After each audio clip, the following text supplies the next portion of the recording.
7시간 만에 박원순 서울시장이 북악산에서 시신으로 발견됐습니다.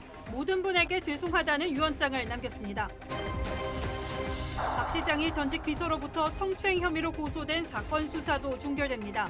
일각에서 전직 비서 신상털기가 벌어져 2차 피해 조짐도입니다. 종부세율을 최고 6%로 올리고 양도세를 70% 매기고 취득세는 12%까지 높이는 부동산 대책이 나왔습니다. 집을 갖고 있기도 팔기도 사기도 힘들어졌다는 불만이 나옵니다.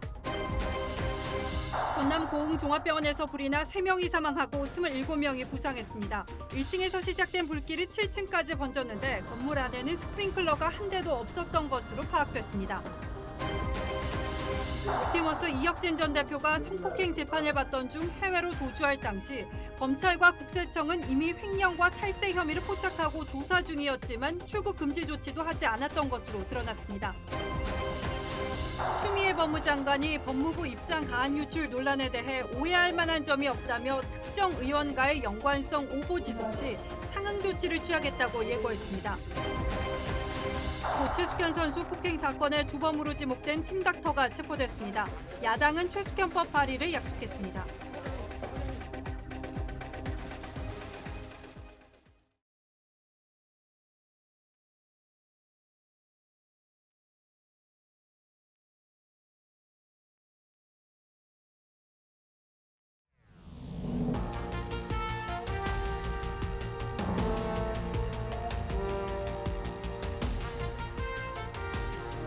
여러분 안녕하십니까? 뉴스9의 신동욱입니다. 어제 오전 관사를 나가 오늘 새벽 0시 1분 북악산에서 숨진 채 발견된 박원순 서울시장이 남긴 유서가 공개됐습니다. 5문장, 전체 67글자의 짤막한 유서였습니다. 모두에게 죄송하다, 가족에게 미안하다, 그리고 모두 안녕이라고 적었습니다. 그 짧은 글 속에 모든 것을 함축하려는 듯 한자 한자 공들인 흔적이 역력했습니다. 저희는 이 비극적인 사태를 어떻게 시청자분들께 전해야 할까 오늘 하루 종일 고민했습니다. 박 시장이 남긴 공관은 가감 없이 그대로 전하되 유가족의 명예가 손상되거나 관련한 2차 피해가 없도록 최대한 신중하고 객관적인 시각에서 이 사태를 다루겠다는 말씀드리면서 뉴스9 시작하겠습니다. 먼저 한지연 기자가 보도합니다.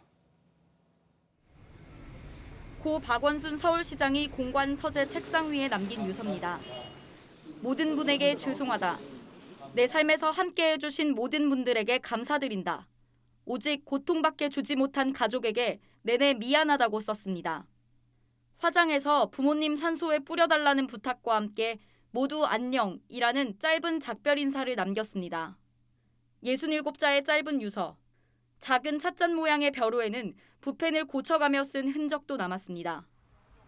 박 시장은 유서를 남기고 어제 오전 10시 44분쯤 공관에 나섰고 실종 신고가 접수된 지 7시간 만인 오늘 오전 0시 1분쯤 서울 북악산 숙정문 인근에서 숨진 채 발견됐습니다. 경찰은 유서가 확인된 만큼 극단적 선택 가능성에 무게를 두고 있습니다. 구체적인 사안들은 앞으로 수사를 해봐야 되겠지만 특별한 타살 혐의는 없어 보이지. 경찰은 시신 부검 여부를 유족과 협의해 결정하겠다고 했습니다. TV조선 한지은입니다. 고 박원순 시장의 빈소가 마련된 서울대병원에는 각계 인사들의 조문 행렬이 이어지고 있습니다. 장례식은 서울특별시장으로 닷새간 진행됩니다. 취재기자 연결하겠습니다. 자, 정준영 기자. 네, 서울대병원 장례식장에 나와 있습니다. 밤이 늦었는데 지금도 조문객들이 많이 찼습니까? 네, 늦은 시각이지만 고 박원순 시장의 빈소를 방문하는 행렬은 계속 이어지고 있습니다. 외부인이나 취재진의 출입이 통제되는 만큼 정확한 내부 분위기는 알 수가 없지만 침통한 분위기 속에 조문이 이루어지고 있는 것으로 전해졌습니다. 박 시장은 오늘 새벽 3시 20분쯤 이곳에 안치됐습니다. 빈소가 마련되자 각계 인사들이 조문했습니다. 반기문 전 유엔 사무총장이 빈소를 찾았고 일본군 위안부 피해자인 이용수 할머니도 조문했습니다. 조희연 서울시 교육감과 윤순철 경실련 사무총장, 이태우 참여연대 정책위원장 등도 빈소를 찾아 고인의 명복을 빌었습니다. 정의기억연대 이나영 이사장도 조문했습니다. 해리 해리스 미국 주한 대사도 빈소를 찾았지만 취재진들의 질문엔 말없이 자리를 피했습니다. 조계종 총무원장 원행 스님 등 종국의 인사 방문도 줄이었습니다. 예, 장례 일정은 어떻게 됩니까? 네, 장례는 서울특별시장으로 5일간 진행되며 발인은 오는 13일입니다. 일반 시민은 내일 오전 11시부터 서울청사 앞에 설치되는 본향소에서 조문할 수 있습니다. 상주는 현재 영국에 있는 아들 박주신 씨 대신 박원순계로 분류되는 박홍근 의원이 대신하고 있습니다. 장남 주신 씨는 장례에 참석하기 위해 귀국할 것으로 알려졌습니다. 공석이 된 서울시장은 서정엽 행정일부시장이 권한 대행을 맡게 됩니다. 지금까지 서울대병원에서 TV조선 정신영입니다. 고 박원순 시장과 사법연수원 동기인 문재인 대통령은 노영민 비서실장을 빈소에 보냈고 충격적이란 말도 전했습니다. 다른 어떤 수사보다 대통령의 지금 심경을 잘 압축하는 말인 듯 싶습니다. 오늘 하루 동안 많은 정치인들이 빈소를 다녀갔는데 이해찬 민주당 대표는 기자의 질문에 적절치 않은 반응을 보여 논란을 되기도 했습니다. 보도에 황정민 기자입니다. 문재인 대통령을 대신해 노영민 비서실장 등 참모들이 빈소를 찾았습니다. 대통령님께서 연수원 시절부터 참 오랜 인연을 쌓아오신 분인데 너무 충격적이라는. 청와대는 박 시장 발인일인 13일로 잡혀있던 한국판 뉴딜 국민보고대회도 하루 연기했습니다. 정오쯤 빈소를 찾은 이해찬 대표는 민주화 운동을 함께 해온 40년 친구를 잃었다며 안타까워했습니다. 하지만 성추행 의혹을 묻는 기자를 노려보며 예의를 지키라고 하더니 험한 말까지 했습니다. 그건 예의가 아닙니다. 그런 걸 이 자리에서 예의라고 합니까? 그걸 최소한도 가릴 게 있고. 다른 여권 인사들도 일제히 말을 아꼈습니다. 최근 좀 제기된 불미스러운 의혹에 대해서는 혹시 저희들이 어떤 이야기를 하는 것은 적절하지 않은 것 같고요. 이낙연, 김부겸 두 당권 주자는 경선 일정을 잠정 중단했습니다. 통합당 지도부는 빈소를 찾진 않았지만 애도의 뜻을 밝혔습니다. 비극적 선택에 대해서 매우 안타깝게 생각을 합니다. 큰 슬픔에 잠겨 있을 유족들에게 깊은 위로의 말씀을 드립니다. 정세균 총리를 비롯한 정부 인사들도 빈소를 찾아 조문했습니다. TV조선 황정민입니다. 박원순 시장은 어제 딸에게 유언 같은 말을 남긴 뒤 모자를 눌러쓰고 등산 가방을 맨 차림으로 집을 나섰습니다. 실종 신고 접수 직후부터 서울 삼청각 인근 산속에서 숨진 채 발견되기까지 7시간가량이 걸렸는데 경찰과 소방당국은 수색견을 동원한 야간 수색 끝에 숨진 박 시장을 찾아냈습니다. 박원순 시장의 마지막 행적은 노도일 기자가 정리했습니다. 어제 아침 10시 44분 점퍼 차림에 모자를 눌러 쓴 남성이 빠른 걸음으로 이동합니다. 시선은 계속 땅을 보고 있습니다. 2분 정도 지난 뒤 남성은 편의점 앞에서 택시를 불러 세웁니다. 주변 CCTV에 포착된 박 시장의 마지막 모습입니다. 박 시장은 10분 뒤 서울 와룡공원 앞을 지나간 것으로 파악됩니다. 박 시장의 휴대폰은 어제 오후 3시 49분 주한 핀란드 대사관저 인근에서 꺼졌습니다. 경찰은 박 시장이 와룡공원에서 주한 핀란드 대사관저로 가는 등산로를 거쳤을 것이라 판단하고 그물망 방식으로 수색했습니다. 경찰과 소방구조대 등 770명과 열감지 카메라가 장착된 드론 6대, 수색견 9마리를 동원해 수색했습니다. 결국 실종 신고를 받은 지 7시간 만인 오늘 새벽 0시 1분, 수색견 1마리가 핀란드 대사관저와 약 1.3km 떨어진 숙정문 근처에서 박 시장을 발견했습니다. 주변에선 휴대전화와 가방, 물통과 명함 등도 발견됐습니다. 경찰은 현장 감식을 마친 뒤 오늘 오전 3시 30분쯤 박 시장의 시신을 서울대병원 영안실에 안치했습니다. TV조선 노도일입니다. 박원순 시장은 80년대 전국을 뒤흔들었던 유명한 시국 사건을 잇따라 맡으면서 유명해졌습니다. 그리고 그 이후로도 시민운동가로 치열한 삶을 살았습니다. 참여연대 민변 설립을 주도한 대표적인 진보 인사였습니다. 2011년 서울시장이 되면서 정치권에 들어와 최장수 서울시장이라는 기록도 남겼습니다. 하지만 그의 마지막은 이렇게 허망하고 쓸쓸했습니다. 오늘의 포커스는 박원순의 삶에 맞춰보겠습니다. 변호사 박원순. 1986년 부천경찰서 권인숙 성고문 사건. 이듬해 박종철 고문치사 사건 변론을 맡으며 인권 변호사의 길로 접어듭니다. 우리나라 최초의 성희롱 관련 소송인 서울대 우조교 사건을 맡으며 여성 인권을 대변하는 변호사로 주목받았죠. 당시 직장 내 성희롱이 불법이라는 인식을 사회에 심어줬고 6년의 긴 법정 공방 끝에 승소했습니다. 1994년 참여연대 설립을 주도하며 시민운동의 시대를 열었습니다. 낙천 낙선운동을 벌인 2000년 총선은 시민운동가로서 정점을 찍도록 했습니다. 각종 판례라든지 법률 문안, 또 그동안 우리 시민사회단체 아름다운 재단, 희망 제작소를 거쳐 2011년 당시 안철수 교수의 양보로 첫 시민운동가 출신 서울시장이 탄생했습니다. 그때는 야권 단일 후보, 시민 후보 그랬는데 이제는 시장 박원순 인사드립니다.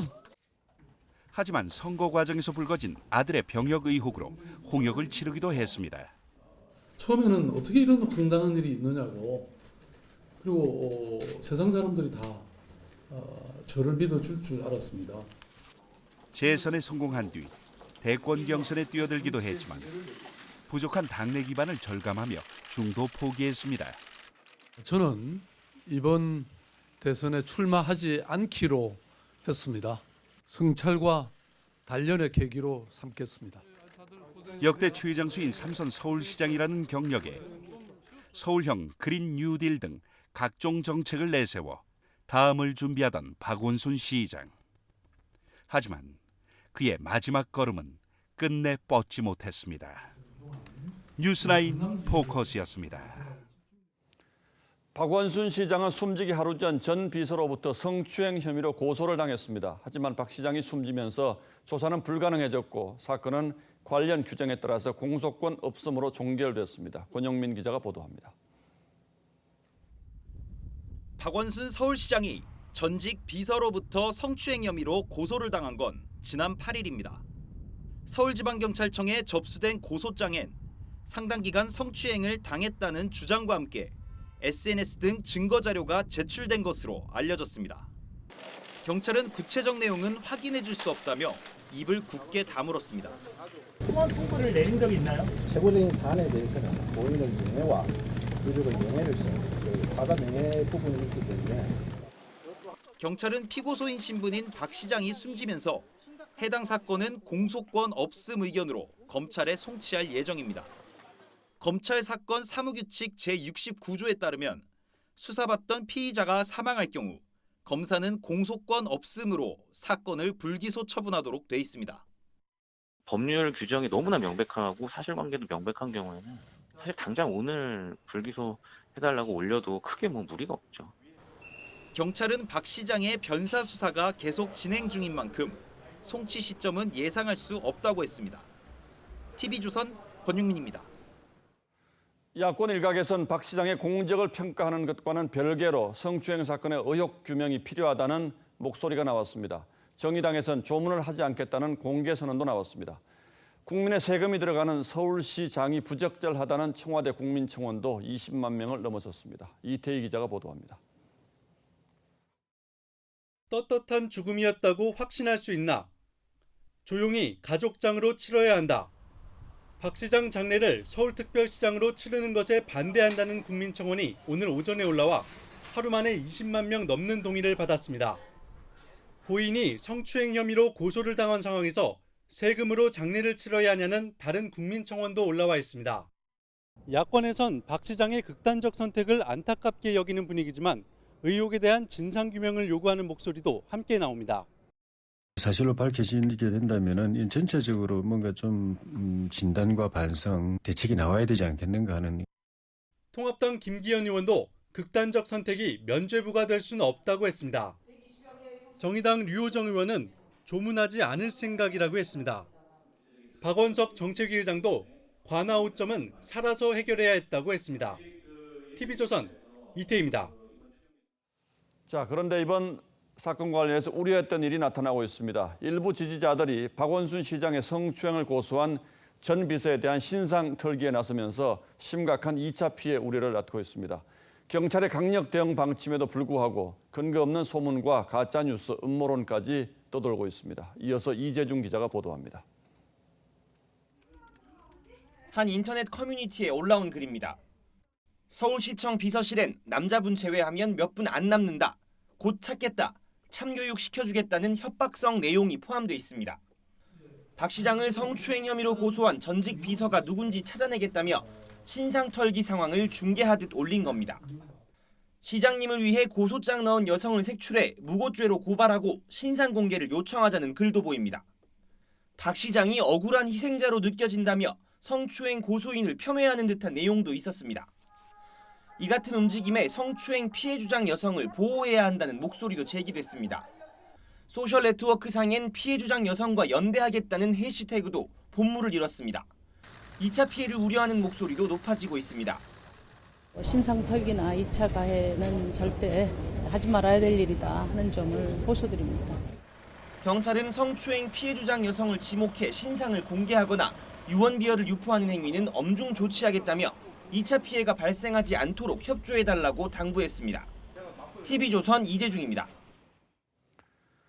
안희정 전 충남지사, 오거돈 전 부산시장에 이어 이번에는 박원순 서울시장이 성추문 논란에 휩싸인 채 비극적인 선택을 하면서 여권 전체가 술렁이고 있습니다. 여기에 이재명 경기지사, 김경수 경남지사의 재판이 진행 중이어서 내년 봄 재보궐선거로 벌써 정치권에 관심이 쏠리고 있습니다. 윤수영 기자가 취재했습니다. 2018년 3월 안희정 전 충남지사. 죄송하다는 말씀 올립니다.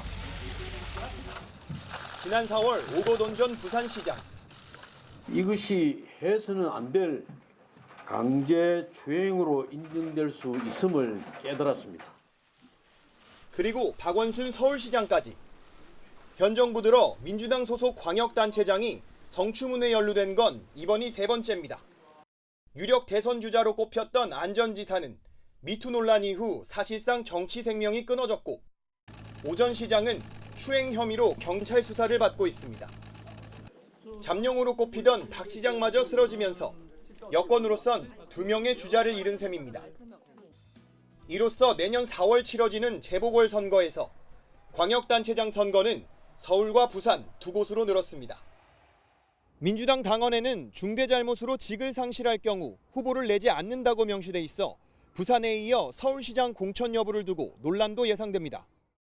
대법원 판결을 앞두고 있는 이재명 경기지사와 드루킹 사건으로 항소심이 진행 중인 김경수 경남지사의 재판 결과에 따라서는 전체 유권자 60%가 내년 재보선에 투표할 가능성도 있습니다. TV조선 윤수영입니다. 예, 다음 뉴스입니다. 정부가 6.17 부동산 대책을 내놓은 지 3주 만에 추가 보완 대책을 발표했습니다. 세금, 금융, 공급 대책이 총망라됐는데 핵심은 다주택자에게 역대 최고 수준의 세금 압박을 통해 집을 팔라는 신호를 보낸 겁니다. 이번 대책 가운데 먼저 부동산 세금 관련 대책 살펴보겠습니다. 지선호 기자입니다. 서울 마포의 아파트와 강남구 재건축 아파트 두 채를 합산한 올해 보유세는 3천여만 원입니다. 하지만 내년에는 2배로 늘어난 6,800여만 원을 내야 합니다. 7.10 부동산 대책에서 정부가 고가 다주택 보유자를 정조준해 종합부동산세를 각 구간마다 2배가량 올렸기 때문입니다. 취득세는 두 번째 집을 살 때부터 부담이 증가해 4주택 이상은 세율이 현재의 3배인 12%로 올랐습니다. 구매한 집을 단기간에 되팔면 차익의 최고 70%를 세금으로 내도록 했고 다주택자의 경우 72%까지도 세금을 낼 수 있습니다. 단기 보유자, 다주택자의 경우 부동산 투기의 이익이 사실상 발생하지 않도록 하겠다는 것이 정부의 생각입니다. 다만 정부는 양도세 인상으로 다주택자들이 오히려 집을 내놓지 않을 수 있다는 지적에 적용 시점은 1년 유예했습니다. 이렇게 하지도 저렇게 하지도 못하는 진퇴양난의 상황에 놓이게 되고 결국 다주택자는 매물도 내놓지 못하고 버티기에 들어갈 가능성이 높습니다. 이번 대책의 세법 개정안은 7월 임시국회 통과를 목표로 국회에 발의될 예정입니다. TV조선 지선호입니다. 청년 주거 지원 대책도 나왔습니다. 청약 가점이 낮아서 신규 공급주택 당첨 확률이 낮은 데다 대출길까지 막힌 30, 40대 달래기에 나선 건데 그러나 핵심 공급 대책은 없고 보여주기식에 그쳤다는 비판이 적지 않습니다. 그 이유를 권은영 기자가 설명하겠습니다. 수도권에서 전세를 살고 있는 30대 신혼부부 A씨. 집을 사자니 가격이 부담스럽고 청약은 가점이 낮아서 매번 떨어집니다. 청약 한 두어 번 정도 시도를 했었는데 아직 무주택 기간이 너무 짧은 것도 있었고 아직 부양가족이 있는 상황이 아니기 때문에 710 대책에서 나온 주택 공급 방안은 30, 40대에 초점을 맞췄습니다. 민영주택 분양 시 생애 최초 특별공급 물량을 20%가량 배정하도록 했고 지원 자격도 4인 가족 기준으로 월소득 809만 원 이하로 완화했습니다. 또 첫 내 집 마련의 경우 취득세를 전액 감면하거나 절반으로 줄여주고 대출 규제도 완화해 연소득 9천만 원 이하면 대출 한도를 10%포인트 늘려줍니다. 하지만 재건축 그린벨트 해제처럼 대규모 주택 공급 정책은 빠져 맹탕 공급 대책이란 지적이 나옵니다. 시장에서는 재건축이라든가 재개발 같은 것들이 더 요구를 하고 있는데 거기에 대한 언급이 없었고 더구나 다주택자가 세입자에게 세부담을 전가할 경우 전월세 가격 상승이 장기화될 우려도 있습니다. 이번 주 서울 아파트 전세값은 지난주와 같이 0.1% 올랐습니다. 54주 동안 연속 상승한 겁니다. 다만 정부는 주택 공급 확대 TF를 구성해 추가적 대책을 내놓겠다고 밝혔습니다. TV조선 권은영입니다. 다주택자에게 꽃길을 깔아주었다는 비판을 받은 주택임대사업자 제도는 사실상 폐지 수순을 밟게 됐습니다. 다주택자를 집중적으로 겨냥한 이번 대책의 유탄을 임대사업자들이 맞은 셈입니다. 임대사업자들은 정부가 하라는 대로 했는데 뒤통수를 맞았다며 격앙된 반응을 보였습니다. 김주영 기자가 보도합니다. 종합부동산세를 면제해주고 재산세와 양도세는 대폭 감면받았던 주택임대사업자 제도. 정부는 이 제도에서 4년 단기 임대와 아파트 8년 장기 임대를 폐지한다고 밝혔습니다. 장기 임대도 의무 기간을 8년에서 10년으로 연장하는 등 공적 의무를 강화합니다. 세금을 내기 싫다면 실거주하거나 집을 팔라는 겁니다. 다주택 투기꾼 이런 프레임을 씌워서 모든 임대사업자가 동일하게 지금 이렇게 집값 상승에 대한 책임을 전가시키는 거에 대해서는 상당히 지금 불만을 가지고 있습니다. 시장에서는 당혹스럽다는 반응과 함께 그래도 집값은 오를 테니 버티겠다는 분위기가 엇갈립니다.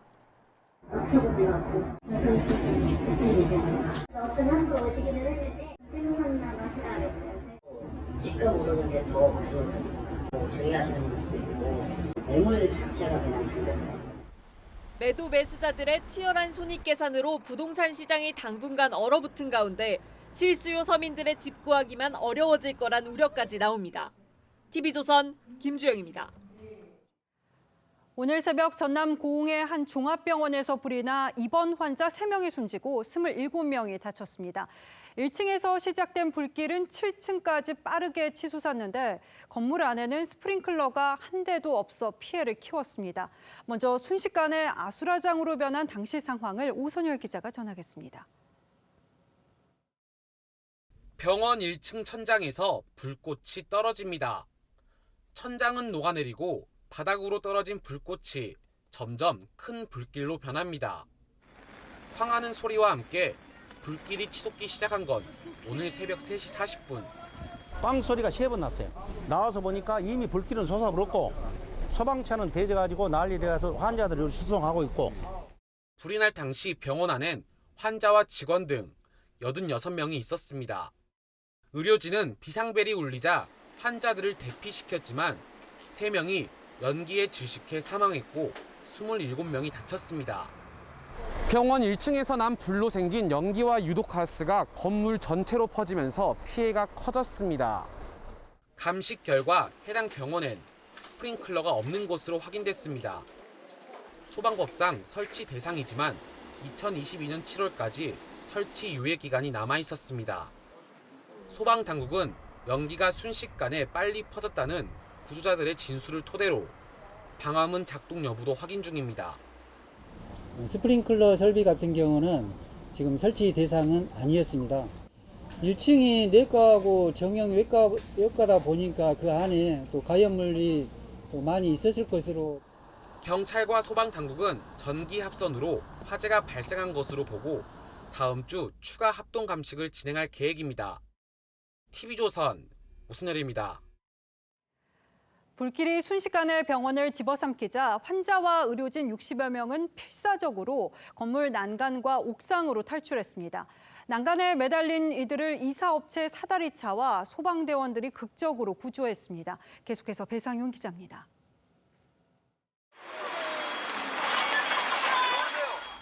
간호사 한 명이 8층 옥상 난간에 매달려 구조 요청을 합니다. 불이 난 지 20분 만에 달려온 이사업체 사다리차가 구조에 나섭니다. 사다리차 활약으로 6명을 구했습니다. 전화 받고 어째 불났다 그래서 불티나게 와버렸더라고요. 사다리 이제 내려서 올려야 되는데 동생이 이제 많이 옆에서 악쓰면서 도와줬죠 이제. 하지만 건물에 전기가 끊어지고 유독가스가 빠르게 퍼지는 위급한 상황. 미처 대피하지 못하는 환자들과 의료진 66명은 옥상과 외벽 비상 계단으로 필사적으로 탈출을 시도했습니다. 불길과 연기를 뚫고 진입한 구조대원들은 19명을 구출했고 화재 현장에 도착한 소방서 사다리차는 41명을 차례로 구조했습니다. 아가씨를 먼저 구하고 내려오면서 6층인가 7층에서 그 2분을 구했어요. 2층과 3층 계단에서 숨진 채 발견된 70대 여성 환자 2명은 대피 과정에서 연기에 질식해 숨지고 중상자로 분류된 1명은 병원으로 이송된 뒤 숨졌습니다. TV조선 배상윤입니다. 부산에서 5시간 동안 200mm가 넘는 폭우가 쏟아졌습니다. 기록적인 물폭탄에 도로는 물바다로 변했고 차량이 물살에 떠내려갈 정도였습니다. 침수 피해도 속출했는데요. 북상하는 장마전선은 다음 주 전국에 영향을 미칠 것으로 보입니다. 비의 양과 바람의 강도가 만만치 않을 것으로 전망돼서 대비가 필요해 보입니다. 하동원 기자가 보도합니다. 폭우에 불어난 강물이 도로로 흘러넘칩니다. 일대는 순식간에 물바다로 변하고 자동차가 급물살에 쓸려 내려갑니다. 막 굽이 쳐고 떨어오는 게 굽이 쳐. 이래가지고는 어찌 할 수가 있냐 하면. 빗물이 노인 복지관과 소곡 가게, 인근 주택 등에 밀려들면서 피해가 속출했습니다. 중간에 물이 들어와갖고 이렇게 물이 다 들어가고 있거든요. 다 버려야 되고. 오늘 하루 부산에 200mm가 넘는 비가 쏟아졌습니다. 시간당 50mm가 넘는 물폭탄에 도시 곳곳이 잠기고 무너졌습니다. 하천물이 불어나면서 산책로는 물에 잠겨버렸고 담장은 힘없이 쓰러졌습니다. 야산에서 쏟아진 흙더미가 관광버스 10여 대를 덮치기도 했습니다. 폭우로 하수관이 역류하면서 도로가 이렇게 어른 발목 높이만큼 물에 잠겼습니다. 소방당국에는 고립과 침수 등 200건에 육박하는 비 피해가 접수됐습니다. 거기에 고립된 애가 있어가지고 걔를 업고 반대편에 부모님한테 이제 데려다주는 순간이었거든요. 15명 정도 됐다고 하네. 빗길 교통사고도 발생했습니다.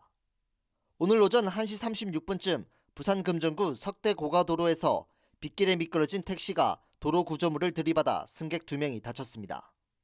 TV조선 하동훈입니다. 고 최숙현 선수 폭행 사건의 주범으로 지목된 팀 닥터가 체포됐습니다. 그동안 행방이 묘연했는데 집에서 붙잡히면서 압수수색도 이뤄졌습니다. 이 팀 닥터는 자격증이 없어서 선수 폭행 외에도 무자격 의료행위 혐의도 받고 있죠. 경찰은 구속영장 신청을 검토하고 있습니다. 이심철 기자가 보도합니다. 경찰에 체포된 안모 씨는 지난해 뉴질랜드 전지훈련에서 고 최숙현 선수와 동료 선수를 폭행한 혐의를 받고 있습니다.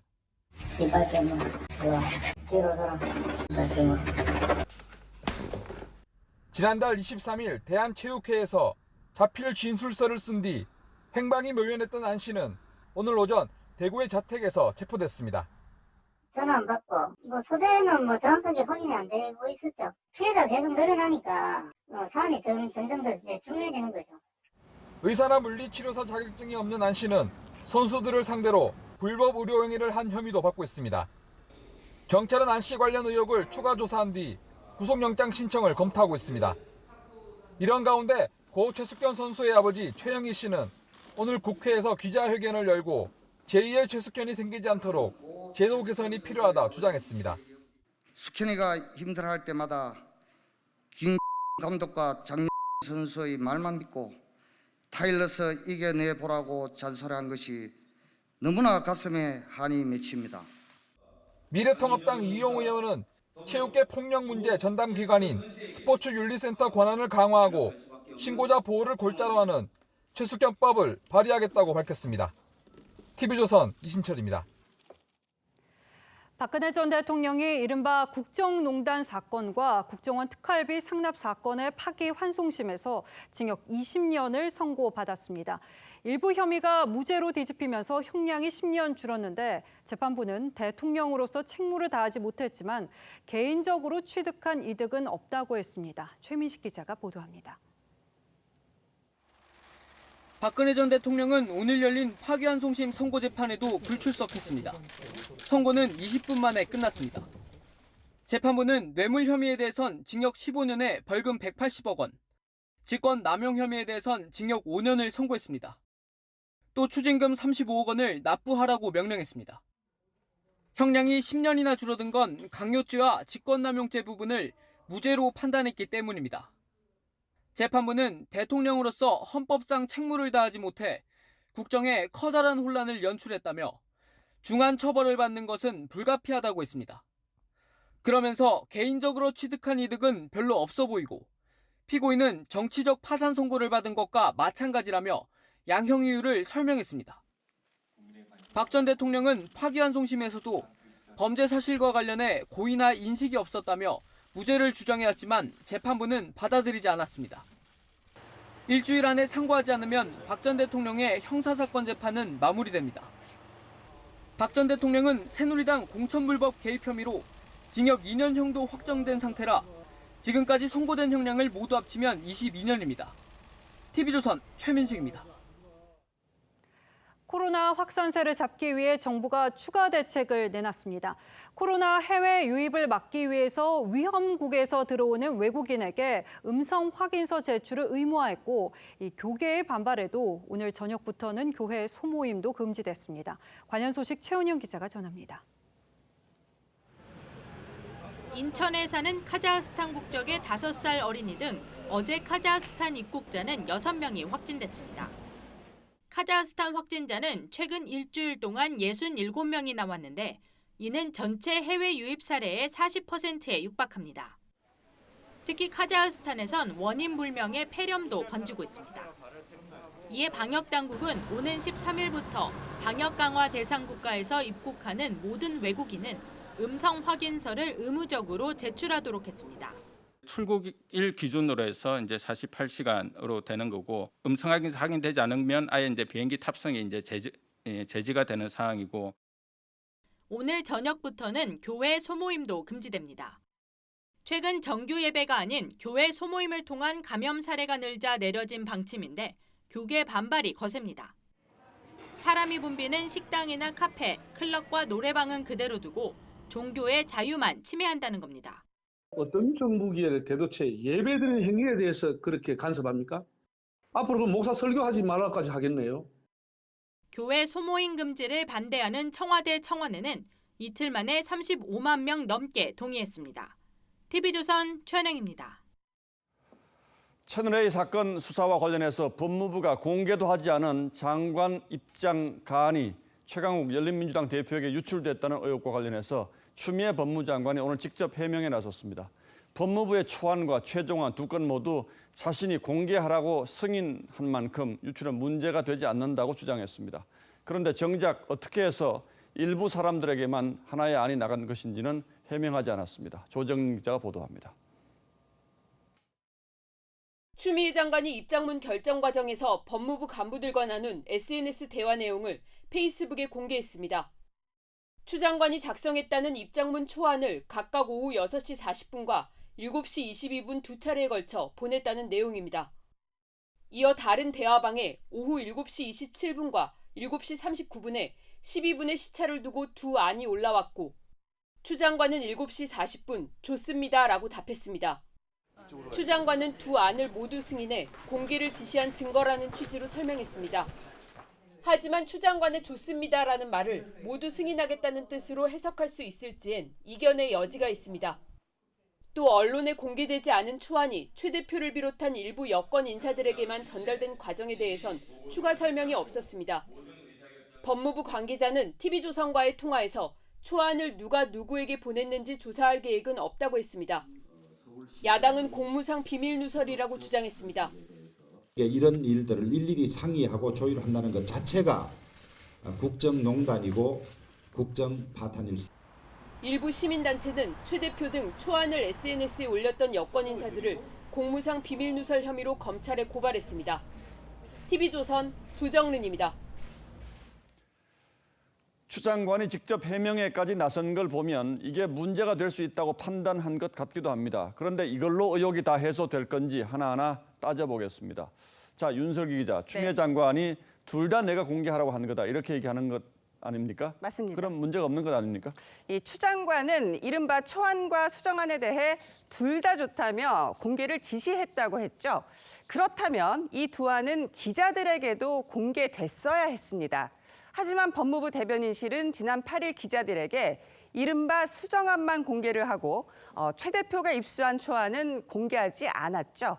이 의문에 추 장관은 구체적인 설명을 하지 않았습니다. 자, 그렇다면 두 개 안 중에 하나는 공개를 하지 않고 하나만 이제 공개한 셈인데 기자들에게요. 실무적으로 이걸 집행한 대변인실에서 실수했을 가능성도 있지 않습니까? 네, 추 장관의 해명은 대변인실이 장관 지시를 제대로 수행했냐는 의혹으로 이어졌죠. 하지만 법무부 대변인은 자체 조사 등의 입장이 없다고 했습니다. 추 장관도 관계자 문책을 언급하지 않았습니다. 장관이 둘 다 공개하라고 했는데 결과적으로 하나만 공개가 됐고 그리고 또 다른 하나는 일부 사람들에만 공개가 됐다. 뭔가 문제가 있긴 있어 보이네요. 네, 그렇습니다. 보시다시피 이 두 안은요. 분량이나 내용 또 표현에 있어서 한눈에 봐도 차이가 보입니다. 이 관심이 많은 현안에 대해서 두 메시지를 동시에 내라고 한 거에 대해서는 추가적인 설명이 필요해 보이는 부분이죠. 예, 전파 경로도 논란이 되죠. 최강욱 대표는 최민희 전 의원의 SNS에서 복사해서 제목만 바꿔 달아서 공개한 거다 이렇게 주장을 하고 있는데 여기에 대해서 최민희 전 의원은 뭐라고 합니까? 네, 최 전 의원은 SNS에 추 장관 글을 이해하기 쉽다고 소개를 했지만 자신의 초안 입수 경위는 밝히지 않았습니다. 최 대표는 공무상 기밀 누설 의혹을 이렇게 반박을 했는데요. 들어보실까요? 장관께서는 원래 공개를 지시하신 내용이잖아요. 그러니까 이건 공무상 비밀이 아닌 거고요. 장관이 공개하라고 해서 한 건데 이게 뭐가 문제냐는 입장이고 그럼 자연스럽게 최강욱 대표 관련한 논란도 없어지는 것 아닌가요? 그렇게 쉬울 것 같진 않습니다. 야당은 이 초안에 수명자라는 표현이 군사재판 용어라면서 군 법무관 출신인 최 대표가 초안 작성에 개입한 게 아니냐는 의혹을 제기하고 있죠. 실제 최 대표가 수명자라는 말을 실제로 쓴 사례들이 알려졌지만 최 대표는 관련 의혹을 일축했습니다. 형사 절차에서나 쓰는 말이다 이렇게 말씀을 하시던데 정말로 무시개소치라고 말씀드리고 싶습니다. 그거는 원래 행정법상의 용어입니다. 그러니까 논란의 핵심은 단순히 유출 문제가 아니고 법무부 밖에서 뭔가 이번 논란에 개입하고 있다. 이제 이걸 야당이 주장하는 거죠. 그렇습니다. 예, 윤슬기 기자 잘 들었습니다.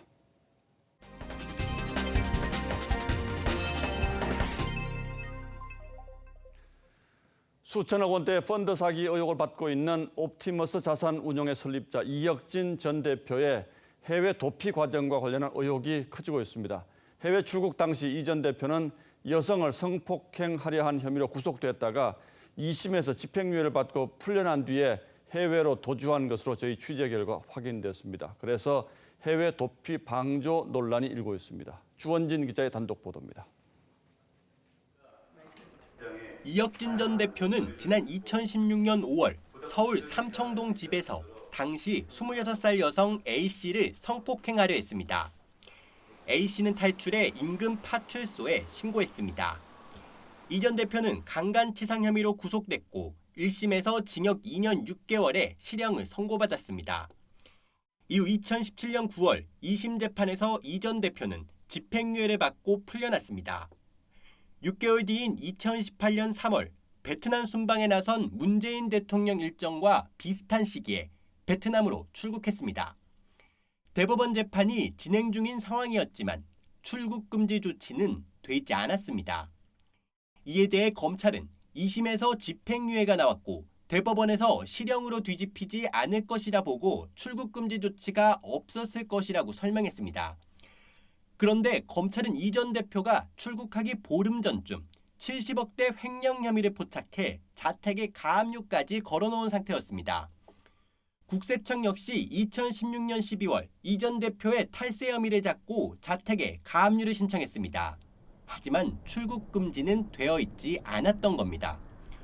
5천억 원대 사기 펀드 판매 의혹에 열쇠를 쥐고 있는 이 전 대표는 법원, 검찰, 국세청 어느 곳에 제지도 받지 않고 출국한 뒤 현재는 미국 샌프란시스코에서 김치 판매 사업을 하고 있는 것으로 알려졌습니다.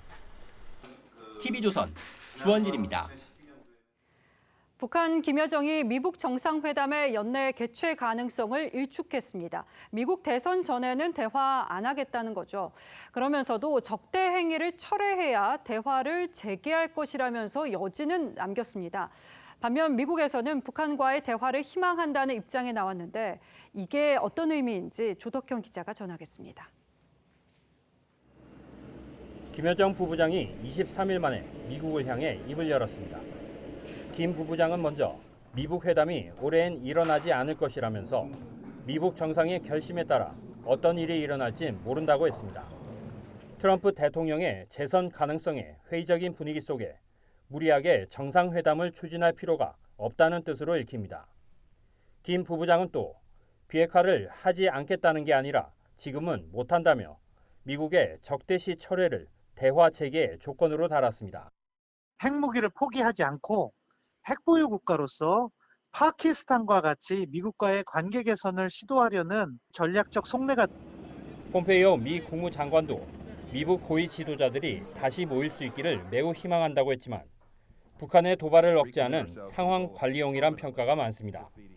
우리 정부의 중재 공간도 그만큼 좁아졌습니다. 어떤 정치적인 메시지를 전달하는 것 외에는 다른 뾰족한 방법은 지금 찾기가 쉽지 않은 상황입니다. 대선을 앞둔 트럼프 행정부가 상황 관리에만 치중하고 우리 정부의 중재 노력마저 실패하면 북한의 핵과 미사일 기술만 고도화될 거라고 전문가들은 우려합니다. TV조선 조덕현입니다. 아파트 3층 집에서 불이 났고 아이를 살리고 싶었던 엄마는 아이를 집 밖으로 던졌습니다. 이때 누군가 정광석화 같은 움직임으로 아이를 받아냈습니다. 영화 같은 일이죠. 아이를 받은 사람은 전직 미식축구 선수, 그것도 볼을 받는 리시버였습니다. 송지욱 기자입니다. 아파트 3층이 순식간에 화염에 휩싸입니다. 밖에 있던 주민이 3층 쪽을 향해 무언가를 다급히 외칩니다. 그 직후 누군가 3층에서 밖으로 아이를 던집니다. 이 순간 빨간 티셔츠를 입은 남성이 돌진했고 떨어지는 아이가 땅에 닿기 직전 기적처럼 받아냅니다. 아이는 외상을 거의 입지 않았습니다. 3살 남자아이를 멀쩡히 살려낸 이 남성은 아파트 경비원 필립 블랭크스. 해병 출신의 블랭크스는 고등학교 때 미식축구 선수로 활약했는데 포지션이 공을 받아내는 리시버였습니다. 화말에 피해 던져진 아이를 구하는데 선수 시절 능력이 본능적으로 발동됐습니다. When the boy got thrown off the balcony, it was just me and the boy. Like I didn't hear anything, I didn't see anything else. It was just him. I just did my best. 아이의 8살 난 누나도 이웃의 도움으로 구조됐습니다. 하지만 안타깝게도 아이를 던져 구했던 엄마는 현장을 빠져나오지 못하고 목숨을 잃었습니다. 블랭크스는 아이를 구하고 숨진 엄마가 진정한 영웅이라고 자신을 낮췄습니다. TV조선 송지욱입니다. 언론계의 노벨상으로 불리는 퓰리처상 사진전이 한국에서 열리고 있습니다. 살아있는 역사적 순간을 임서인 기자가 소개합니다. 미국 국경지대에서 최루탄을 피해서 달아나는 온두라스 모녀. 이민자들의 절박한 현실이 생생하게 담겼습니다. 한국 국적 사진 기자가 최초로 퓰리처상을 받은 사진인데 트럼프 대통령의 카라반 입국 금지 정책에 대한 비판이 나올 때마다 인용됩니다. 제 사진은 미국인들에게 중남미 캐러밴들은 과연 어떤 사람들인가에 대해서 한 번 더 생각하는 계기가 되었고요. 쓰러진 2살 아이에게 다급히 인공호흡을 시도하는 소방관은 인종의 벽을 뛰어넘어 생명에 대한 숭고한 마음이 느껴집니다. 전시에선 특히 전쟁의 참상과 이념 갈등을 담은 사진들이 눈길을 끕니다. 아프간 취재 도중 순직한 종군 기자가 카메라에 담은 참상 속 따뜻한 순간. 지난해 홍콩 시위 현장에서 바닥에 깔려 절규하는 여성이 관객의 발길을 멈추게 합니다. 아직도 세계인의 뇌리에 남아있는 베트남전 당시 벌거벗은 채 울부짖는 소녀 사진도 다시 볼 수 있습니다. 오늘날을 살아가는 우리들에게 굉장히 많은 의미를 주고 보다 나은 미래를 더 나은 역사를 만들어가는데 큰 도움이 됩니다.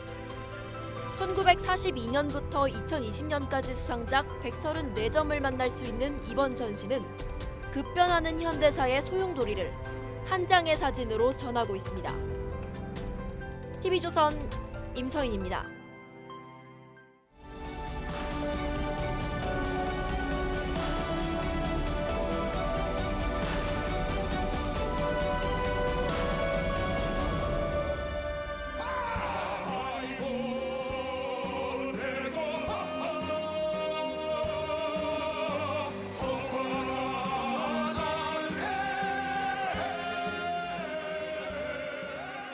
이 흥타령은 이름처럼 흥겨운 노래가 아닙니다. 그리움을 끝도 없는 슬픔으로 토해내는 가락에 빠져들자면 삶조차 부질없습니다. 꿈이로다 꿈이로다 모두가 꿈이로다 꿈깨니 또 꿈이요 깬 꿈도 꿈이로다 부질없다 부질없다 꿈꾸어 무엇하랴. 죽고 사는 것의 덧없음, 속절없음은 성경 구절에도 절절합니다. 금그릇이 깨지고 육체는 본래 왔던 흙으로 돌아가고 헛되고 헛되도다. 모든 것이 헛되도다. 서산대사가 열반에 들며 갈파한 인생의 무상함도 죽비처럼 가슴을 때립니다. 천만 가지 온갖 시비와 생각이 붉은 화로에 내린 한 점 하얀 눈이더라. 천만 도시 서울을 이끌어온 박원순 시장의 참담한 소식을 접하며 어수선하게 흥크러진 마음을 고르기 힘듭니다. 하수상한 시절, 허탈한 배반의 세상에 마음 둘 곳 없음을 절감합니다. 공관을 나서 고개를 떨군 채 걸어가던 그는 무슨 생각을 했을까요? 그의 마지막 걸음을 보며 홀로 걸을 때 그림자의 부끄러움이 없어야 한다는 옛말을 떠올립니다. 모두가 보는 앞에서 바른 몸가짐을 하고 다 듣는 앞에서 고운 말을 쓰기란 그리 어렵지 않습니다. 그러나 남이 보고 듣지 않는 곳에 혼자 있을 때도 도리에 어긋나지 않게 살기란 누구라도 쉬운 일이 아닐 겁니다. 그럴수록 홀로 삼가라는 옛 가르침이 바로 이 신독이라는 말입니다. 하지만 나라를 이끌기 앞서 몸부터 닦고 가다듬는 수신을 그르치는 사람들을 보며 인간의 부조리함에 한숨 짓게 됩니다. 사람은 이성과 감정의 동물이지만 이성은 감정의 노예라는 말처럼 이성은 감정에 지고 마는 것일까요? 인권 변호사, 시민운동가에서 최장수 서울시장의 길을 나가면서 그는 큰 바다를 꿈꾸었습니다. 그러나 정작 망망대해로 나서자 그는 길을 잃고 말았습니다. 오직 고통밖에 주지 못한 가족에게 내내 미안하다는 마지막 작별의 말에서 그의 뼈아픈 회한이 번져납니다. 그리고 그는 모두 안녕, 단 넉 자의 인사말을 남겼습니다. 7월 10일 앵커의 시선은 부질없다였습니다.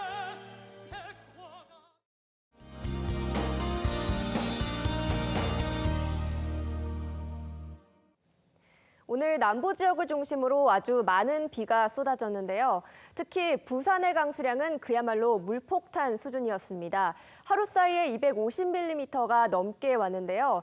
이렇게 도로와 차량이 물에 잠겨버리는 등 피해가 상당했습니다. 동해안 지역은 오늘 자정까지는 강한 비를 주의하셔야겠고요. 내일은 빗줄기가 확연히 약해지겠습니다. 강원도와 경북 동해안 지역은 오전까지, 충청 이남 내륙 지역은 오후 시간대에 비가 오겠습니다. 낮 동안에는 덥겠는데요. 서울이 31도, 청주, 대전 30도, 대구는 29도가 되겠습니다. 일요일부터는 장마 전선이 다시 북상하는데요. 제주와 충청 이남 지역을 시작으로 다음 주 초에는 전국으로 비가 확대되겠습니다. 이때는 오늘 내린 비보다 더 강하고 더 많은 지역에 피해가 우려되는 만큼 대비를 철저히 하셔야겠습니다. 날씨였습니다. 예, 7월 10일 금요일 뉴스9은 여기서 모두 마치겠습니다. 시청해주신 여러분 고맙습니다.